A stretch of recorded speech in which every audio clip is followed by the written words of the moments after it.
So your doctor orders a diabetes test, and you get a number back, say 108. But what does that actually mean? Today, we're going to decode the complete guide to diabetes testing, from the difference between a fasting glucose test and an HbA1c to why you might need more than one test to get a really clear diagnosis. Let's get right into it. You see a number like 126 on your lab report. I mean, that's technically in the diabetes range, right? But is that a definite diagnosis, or is it more of a warning sign? Understanding what these numbers are telling you is absolutely the first step to taking control. And that's exactly what we're here to clear up today. Look, our goal here is pretty simple. We want to give you a complete roadmap of the whole diagnostic process. By the end of this, you're not just going to see numbers on a page. You're going to understand the story they're telling about your health, so you can walk into your doctor's office and have a much more informed conversation. So, what's in the diagnostic toolkit? Well, there are a few key tests that doctors use to get a handle on your body's relationship with sugar, and each one tells a really unique part of the story. Let's break them down one by one. Okay, think of this slide as your diagnostic cheat sheet. It lays out all the official numbers from the American Diabetes Association for the most important tests. You can see the exact cutoffs that separate normal, prediabetes, and diabetes. We're going to dive into what each test means, but this right here, this is the big picture. First up, we've got the fasting plasma glucose, or FPG. The best way to think about this is as a single snapshot in time. After you fasted for at least 8 hours, it measures your baseline glucose, basically what your body's doing without any food in the mix. So, a result under 100, that's normal. From 100 up to 125, that puts you in the prediabetes category. And a result of 126 or higher on 2 separate occasions, that's what points to a diabetes diagnosis. Now, if the FPG test is a snapshot, then the HbA1c is more like the whole movie. It doesn't just measure your glucose at one single moment. Instead, it measures what percentage of your red blood cells are, coated with sugar. And since those cells live for about 3 months, this test gives you a really reliable average of your blood sugar over that whole time. It's literally like your body's glucose memory. And this slide really nails the crucial difference, right? The FPG is just one moment, and it can be thrown off by all sorts of things, like a bad night's sleep or even just a stressful morning. The HbA1c, on the other hand, gives you that stable 3-month average. Plus, you don't have to fast for it, and it's much less affected by daily ups and downs, which is a huge reason why many doctors consider it the gold standard for diagnosis. All right, finally, there's the oral glucose tolerance test, or OGTT.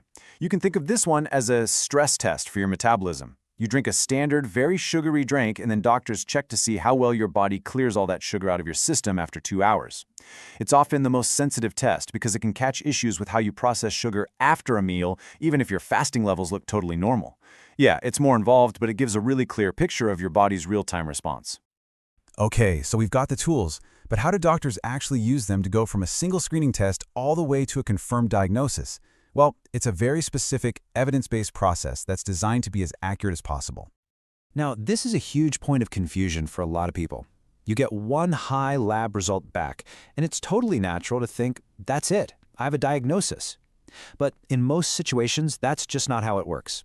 The guidelines are actually very cautious, and for good reason.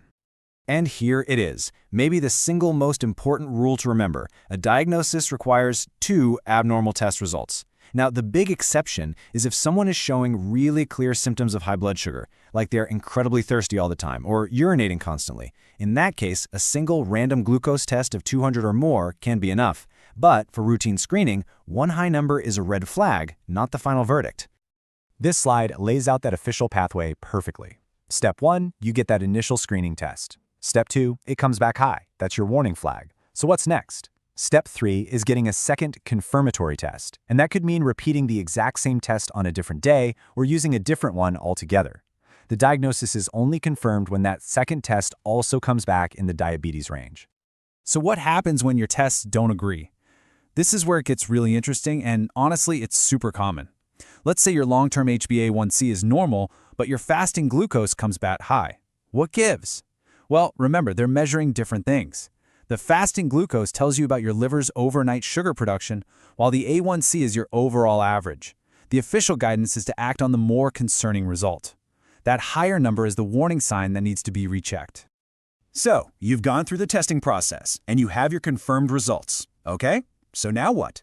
Let's talk about the action plan. especially for that critical pre-diabetes window, because that's where you have the most power to change your future health. An HbA1c between 5.7 and 6.4%, that puts you right in the prediabetes range. Now, this isn't a final verdict. Please think of it as a critical window of opportunity. It's a warning sign for sure, but it's also the point where you have the most leverage to prevent or even delay the progression to type 2 diabetes by taking action. And the potential for change here is just massive.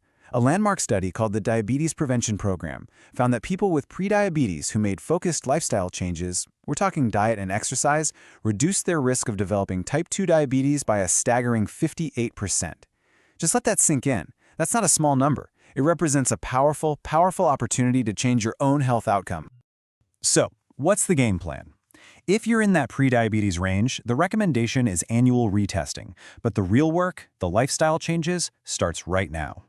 For a confirmed diabetes diagnosis, monitoring your HbA1c becomes more frequent, typically every 3 to 6 months. But for everyone, the single most important step is creating a personalized plan with your doctor. You know, a single test result is just one data point. Tracking your numbers over time, that's where you find the story. It shows you if your lifestyle changes are actually working and helps you go into your doctor's appointments with clear data. And honestly, this is what tools like My Healthcare are designed for, to help you see those trends all in one place. Because when it comes to your health, knowledge is power. Now, it is absolutely essential to remember that this information is for educational purposes. It's designed to make you a more informed patient, to empower your conversations with your care team. It is not a substitute for professional medical advice, diagnosis, or treatment. Please, always consult with a qualified healthcare provider. So we'll leave you with this question. Understanding your health always starts with one small step. Maybe for you, that's digging up your last lab report or scheduling that screening you've been putting off. Knowledge is the first step to taking control. So what will your first step be?